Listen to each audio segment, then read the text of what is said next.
I wonder if his favorite carol is Disheveled Pages of Christmas. Here's your Christmas spot on MEGO Creepshow Holiday Creep.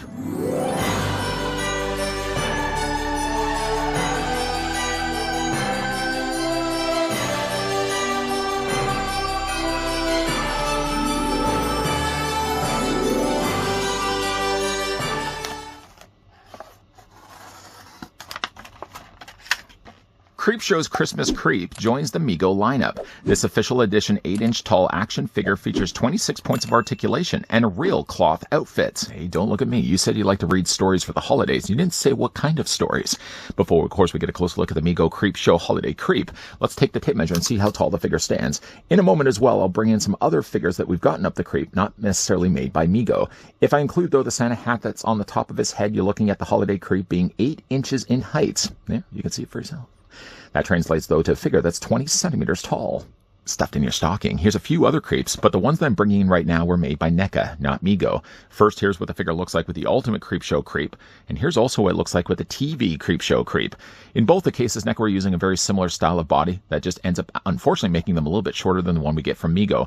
MEGO, obviously, in this case, is just using a MEGO body underneath the robe, but because of that, he's going to be a little bit fuller in frame. He's also going to be a little bit taller as well. We've also just recently looked at another MEGO figure, one that's related to Christmas. Here's what your figure looks like as well with the National Lampoon's Christmas Vacation Clark Griswold. We don't have any connection, obviously, between the two universes, but it would be interesting while Clark obviously had the sap on his fingers and he was sticking to the pages of the book that he was reading. It would be very interesting had that only been a Creepshow magazine instead.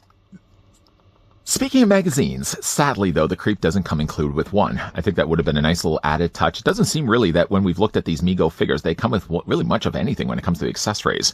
But had he only come included with just a little tiny paper representation of a magazine, I think would have been a well-welcomed accessory. Sadly, the figure doesn't come included with that. What he does have, though, to sort of give him the festive cheer, is that this Creep actually does have, first of all, a striped scarf. The scarf looks like it's actually been properly tied around his neck, so if you really wanted to, you could take, in theory, really, both the scarf and also really the Santa's hat off, and underneath that really would just be a rather functioning Creep. But I do think the scarf certainly adds a little bit of charm, especially if you want to have this guy decorating your treetop, maybe perhaps even on your mantle during the holiday season. That's my plan in mind. The one thing, unfortunately, though, about the Santa's hat, while it does look good, I mean, you kind of have to keep bending this down, because I noticed there's a few times that the Santa's hat just keeps wanting to ping, pop back up. So I have to kind of keep folding it down. But I was kind of surprised to also see as well that when you take the Santa's hat off, MEGO, oh no, put a big wad of Scotch tape just on the top of its head. At least it looks like Scotch tape. Or it's maybe like one of that kind of gummy stuff that they applied to this. I guess they had to do that so that the Santa hat wouldn't end up falling off the head. It just means, though, that if you did want to take off the Santa's hat, which I'm just doing right now, it means that you have to also remove all this disgusting stickiness that's all across this. You know what? I have no real need for this, so I'm just going to take this off completely. Yeah, it looks like it's not tape necessarily, or it may have originally started as tape, but it's all gummy and gooey. I just peel that off completely, because I did want to show you guys at least underneath that. There's a decent looking head sculpt. I mean, of course, this does have the Creep with his mouth open up, and really frightful Creep, too. I think they've well painted the figure's head sculpt. Of course, you got the hair swaying to the side here. That's nicely been done as well. Painting, of course, it seems like they've kind of just brushed across it with a little bit of white paint, but it does the job rather nicely. Yeah, I'm going to probably have to get in there, maybe see if I can maybe take myself a little bit of water or something, just wipe away some of the goo. Like, you can just see, oh, that's just disgusting. Could they not have just had the hat sitting on top of his head? Did we need to add a little bit of adhesive? I mean, to go back and put the head back in place. I mean, it's a hard thing now to say this because obviously there's just a little bit of stickiness keeping the hat in place. But I feel like really, I mean, Clark never had this. Let's go back to Clark here for a second. Bringing Clark here. Obviously, I took his hat off. No, there was no stickiness at all on top of his head. Why did Creepshow need to have it, or the Creep, for that matter, had to have it, and yet Clark didn't? By the way, if you did want to see my review of the Clark Griswold, thank you for that in advance. Let's get the Santa hat on top of his head. I guess you could really as well swap the hats around, but this one looks a little bit more like Clark Griswold's hat, even though he didn't have the little... I can't get this on his head. Even though he didn't have the little sleigh bells on the side. There we go. Get that back in place. Let's move Clark off to the side, though. He's going to be watching the remaining of this review. Yeah, short of just the fact that there's a little bit of just gooey crap on the top of this, the head looks just as good without the hat as it does with it on. Again, one last look at this. Yeah, the teeth look gnarly. I can't imagine the Creep is spending any bit of time, Christmas or not, to brush his teeth, or just personal hygiene in general. The eyes are nicely done as well. I love the way they've sculpted the nose. It's a really cool looking creep. Unfortunately, though, it loses some of the illusion when you start looking at the rest of his body. Being, of course, that he's using a standard MEGO body means that basically underneath his tattered robe like this, he's basically just got a standard MEGO body. Now, if you did want to, though, there's a Velcro piece on the back here that you just detach this like that. And basically what you're seeing underneath is just a standard MEGO body. This is actually dated for 2022. I don't feel like the figure is all that old. I mean, I just recently ordered this online, but it is possible, though, that the holiday creep may have come out several years ago. Of course, there is the MEGO logo there as well. It looks to be like they've also sculpted a belt, although the belt obviously doesn't come in handy at all when it comes to a character like the creep. But that's basically just the building block of how his body looks underneath. It also really kind of gives me also an opportunity to show you guys really how the build comes together, especially when it comes to his posability. But it sort of looks like he's gone to the hospital. You know, when you go to the hospital and they have to make you wear the holiday gowns, or the hospital gowns, not the holiday gowns. And when you're kind of walking through the hallway, you kind of have to always hold the back. Do you ever have that? Ever had that happen? You don't have to let me know. Don't let me know down below in the comments section. But, you know, it's just kind of funny. It does look like he's gone to the hospital here. Of course, the sleeves are all torn and tattered.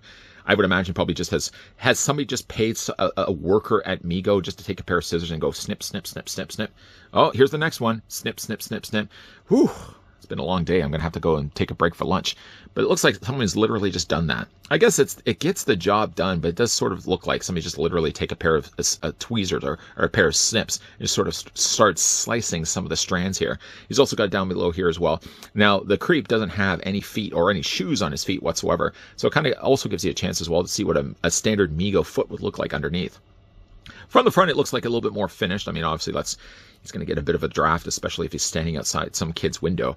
Let's just do that up, just like that. Just a little bit of Velcro. I mean, obviously, it gets the job done. You're only going to be looking at it from the front anyways. Now, for the Creepshow's articulation, the creep is going to have a standard ball joint for his head. It doesn't really look like, I guess you probably, yeah, I don't think it's so much a ball joint as it's just a straight standard swivel. So it allows the head to rotate back and forth. Can't really move it up and down. To wash my hands, I think, after this review. Head moves, yeah, not much up and down. It does swivel, though, back and forth. His waist also does swivel. I want to say also that there is a ball joint, so you can move the torso all the way around as well. The arms do come out. I always find, really, when it comes to MEGO arms, they're the one thing of all the figure's body that you always really have to kind of struggle with. You can see if I just kind of roll up the sleeves here as well. So there's essentially like a, don't get too close to the armpits of the creep. You can see that there's a hinge joint right there. The older MEGOs, I think, actually had like a wire system where they were basically like elastic bands sort of tied together on the inside of the body. They always kind of made for much looser bodies. I think the newer kind of MEGO style bodies that they're using now work a little bit better. Again, while we have the sleeve up here, there's a swivel there in his arm. There's a single hinge there too, so you can bend the arm back and forth, and the hands also rotate all the way around with just a single hinge. I don't think you're ever going to get a double hinge though in his wrist, but just enough that you can actually move the hand back and forth. Let's bring those sleeves down. As for the legs split out. For all intents and purposes, if obviously you didn't have the robe on here, you'd be able to split the legs a little bit more. I guess being that they have these little snips on the bottom of this, you can get almost a full splits though for the creep. The legs move forward. The legs move back. Yes, they do. There's a little bit of a swivel at the top there. When you also move up the leg here, you can see there's a single hinge. Be careful, by the way, when it comes to these figures. This is now the second time we have one other MEGO figure coming your way this Christmas season. But I've noticed already with all of them, both Clark Griswold and now the creep, when you get this guy out of the packaging, just double check to make sure where the joint actually is. There's a couple of times, especially for the knees. The knees and the elbows are the 2 points of problems that you want to make sure that you got the joint facing the right way. Maybe not as much for the knee for the creep, but I did notice though with the elbow that when I rolled up the sleeve here, I noticed that the joint was facing kind of that way. So based on that, if you went to start to bend the arm forward and you didn't realize that the joint is going that way, running up the stairs. So just make sure, yeah, you roll up the sleeve just a little bit, just to kind of ensure where that joint's supposed to be. It was over here when I started. It's over here when we started to hit record. Again, for the knees, the same idea. Single hinge there allows a little bit of a rotation down below. And then, of course, you got your ankle pivot back and forth. A little bit of an ankle rocker there, too. If you're having any problems, though, getting this figure to stand, unfortunately, you're just out of luck. The figure doesn't have any pegals on the bottoms of his feet. I mean, he's fallen a couple of times.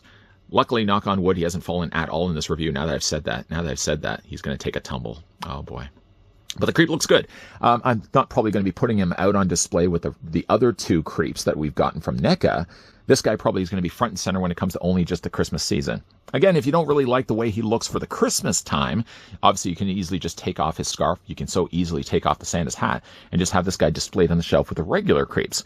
Does the face sculpt look good? I think so, yes. Again, like when you're looking at the body, though, for the creep, I mean, clearly he's just obviously using a regular MEGO body.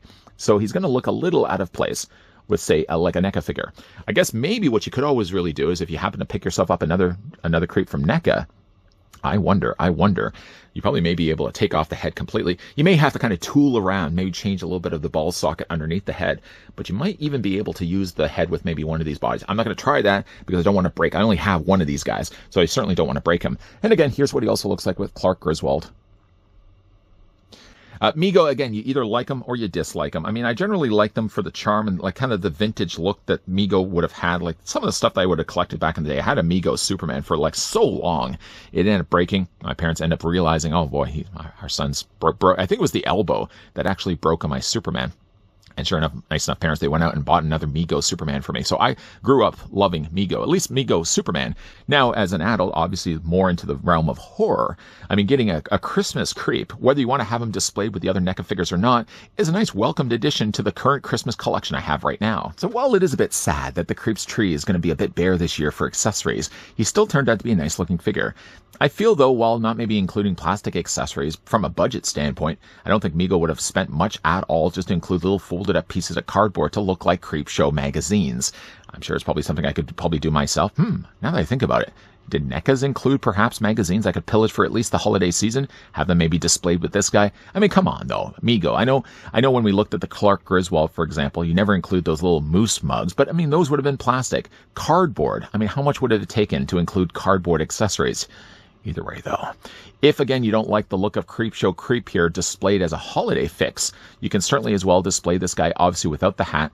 Obviously, you're going to probably also have to peel off all that gooey crap that's underneath the hat if you want to display him without it.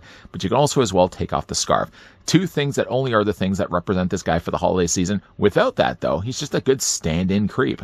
I still have to wonder, though, could you maybe use this head if you happen to have a couple of NECA Creepshow creeps just kicking around and they don't have a place or a purpose for you? Maybe you could maybe even use this head sculpt and display with a NECA body instead.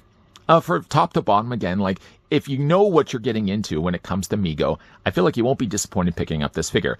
If you're one that never likes MEGO in the first place, no matter what praises I sell this guy behind the camera, you're not going to be at all interested to pick him up. But I think he's got a well-painted face. Even though the rest of his body is pretty bare, he has enough going for him that I know who the character is right away.